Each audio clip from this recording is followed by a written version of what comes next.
आणि कोल्हापुरातलीच बातमी आहे। कोल्हापुरात अंबाबाईच्या मूर्तीच्या प्रतिष्ठापनेला 300 वर्ष पूर्ण झाले। त्यानिमित्ताने सुवर्ण पालखी अर्पण करण्यात येते आणि हा सोहळा अगदी काही वेळातच सुरू होतोय। एबीपी माझावर ही दृश्य आपण पाहताय। अगदी काही वेळातच हा सोहळा होईल आणि ही सुवर्ण पालखी देवीला अर्पण करण्यात येते। राजर्षी शाहू महाराजांचे आशीर्वाद घेऊन सारा देशभर ही नगरी कला नगरी म्हणून लोकाभिमुख झाली। ही सोन्याची पालखी आहे। अगदी काही वेळातच ही देवीला अर्पण करण्यात येणार आहे आणि त्याची पूर्व तयारी सध्या सुरू झालेली आहे। ही दृश्य आपण थेट पाहताय। एबीपी माझावर कोल्हापुरातली दृश्य आहेत।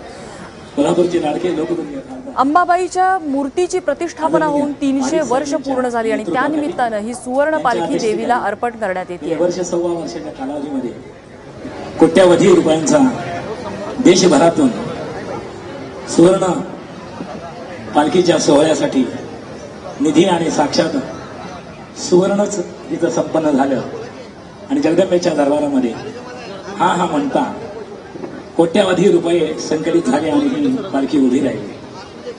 जगदंबेच्या या सोहळ्यामध्ये एक ऐतिहासिक पर्व आज आपल्याला दिसून येतोय। हजारो वर्षाची परंपरा असलेल्या या जगदंबेच्या दरबारामध्ये उत्तर काशीपेक्षाही श्रेष्ठत्व प्राप्त